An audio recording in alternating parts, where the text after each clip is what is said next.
Welcome Gemini to your in-depth monthly horoscope for October 2024 for the Ascendant, the Sun or the Moon. Please do take advantage of your year 2025 personal horoscope forecast based on your unique birth data. If you order it now, you can get the rest of year 2024 free, plus your life roadmap report and 30% off. As last month came to a close, your ruler Mercury merged with the Sun, a cazimi. That creates a dazzling uplift. The radiance of the Sun links with Mercury and amplifies its benefits. And as you come into October, showing on the screen now your event chart, you can see your ruler Mercury is still nestled very close to the Sun. So as you come into October, the chance to sparkle in terms of your creativity, the things you really enjoy, your sense of humour, even your sense of mischief in your fifth solar house are all going to be showcased as you make your way into the new month. We also need to be mindful, of course, of the position of the moon.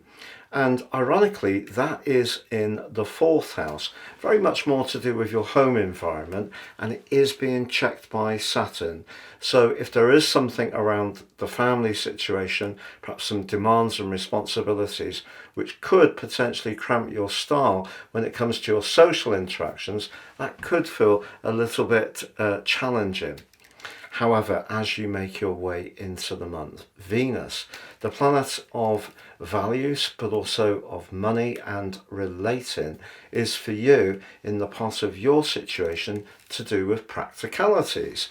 But Venus here suggests if you can be thoughtful in your approach to your interactions with others, particularly in a romantic context, but even at work, because Venus forges a very solid link with Saturn across the first week of this month. So your people skills, plus that sense of humour and fun, can also be helpful to build some good vibes as you enter the month. Now, of course, Jupiter, the planet of growth, optimism and fortune, has been with you since late May, and it is going to crystallise into a gorgeous alliance with the Sun right at the heart of this month, suggesting that if you are wanting to do something that's more daring, very much to do with expressing your personal talents and individual tastes, that's a wonderful combination. But we can't disguise the fact that Jupiter is going to be going into its annual 4-month retrograde from the 9th of the month, which goes on through to early February. This begins at 21 degrees. Now, the thing with Jupiter in Gemini is it's not its favourite location, and one of the things with Jupiter in terms of its weaknesses, it can kid us into believing that everything will turn out fabulously well, but we do need to put the effort in. So when it starts the cycle in our own sign, that's the beginning of a 12-year pattern. So if you have been working on something that is to do with your self-expression, this retrograde doesn't mean to say you're suddenly going to become unlucky. It's just that things could slow down a little bit, and you may need to look a little bit more inward for the answers, because Jupiter is the planet of philosophy, but also of faith. But that link on the 14th of this month, I can't stress it enough. It's one of astrology's most fortunate. So don't be swayed by the fact that Jupiter does go into the retrograde. But of course, at the start of this month, we also have that fabulous solar eclipse, the penultimate in the series between the signs of Libra and Aries. And because Mercury is so close by, using your mind, but also linking that to your passion, the fifth house, and the things you enjoy, can be a critical opportunity over the next 6 months.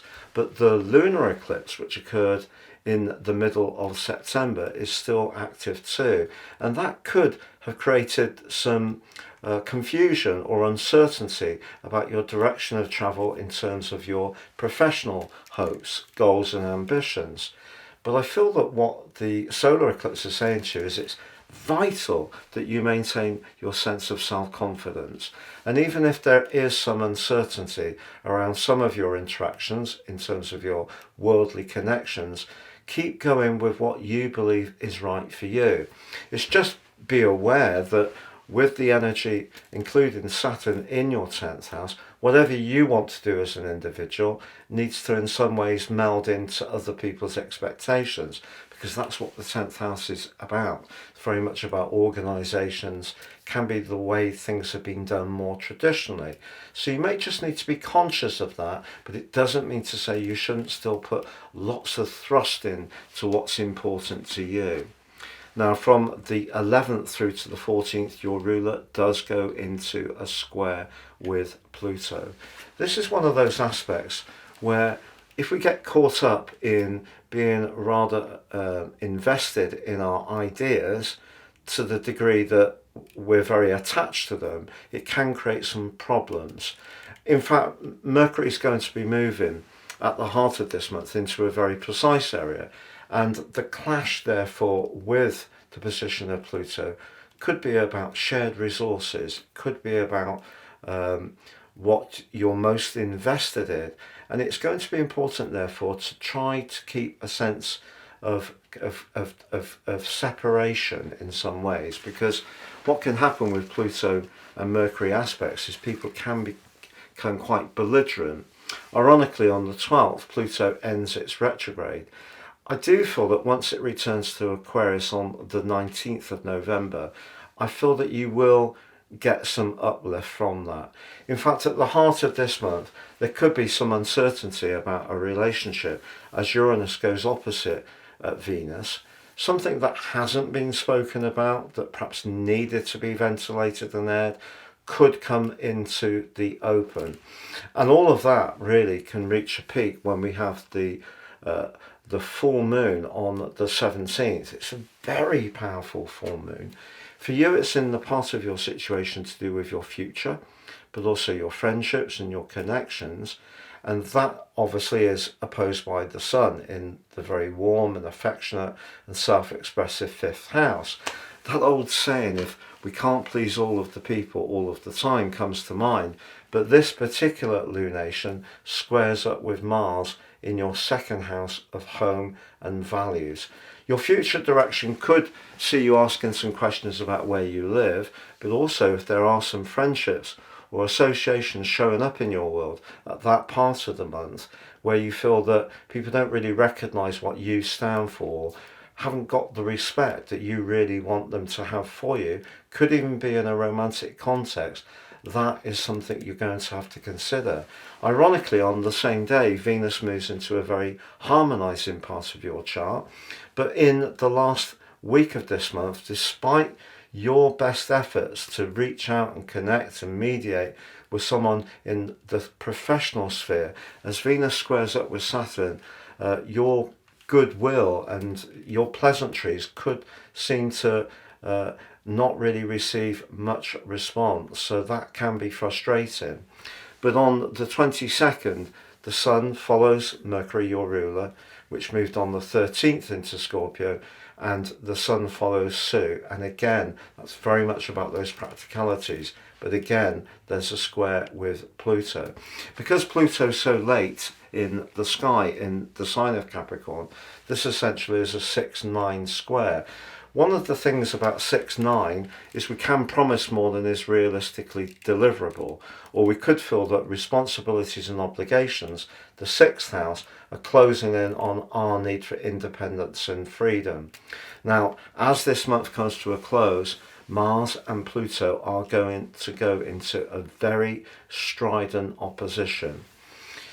If you are wanting to push forwards with a financial plan and you're really clear on your strategy, your determination to achieve your goals is going to be absolutely breathtaking, and your willpower can be absolutely maxed out.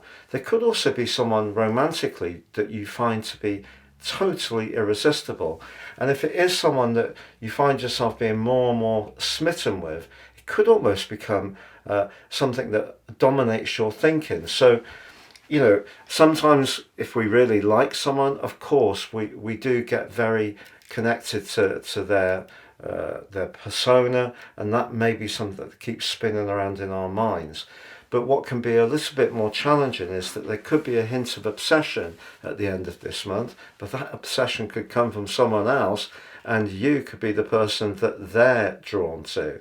So that's interesting, particularly even if Venus is clashing with Saturn in terms of your professional relationships, it still continues in your sector of relating in a very harmonizing way in your more individual connections as this month draws to a close. So to recap, Gemini, this is a month which gives you a fabulous opportunity to showcase your talents. But if you're wanting to make big changes in terms of your worldly interactions, goals and ambitions, you may just need to be conscious of what other people expect from you. Jupiter, the planet of fortune, which is going to be with you through to June the 9th, 2025, does go into a retrograde, but it does forge a very lucky alliance with the Sun at the heart of this month. Communications will need some care this month. There could be at times when things get a bit tense, brittle, or even fraught. However, the full moon on the 17th is really pushing you to be clear about what you want in terms of marshalling your time and who you're going to spend time with. And also, you may find yourself strongly drawn towards someone towards the end of this month. And it could be that that person reciprocates that interest. And if they do, it could be a very hot encounter indeed. Have a great month, Gemini. And do please check out that year 2025 personal horoscope forecast offer. You'll get the rest of this year free, but also 30% off with your life roadmap report, all based totally on your unique birth data, and great value too. Please see the link below for more.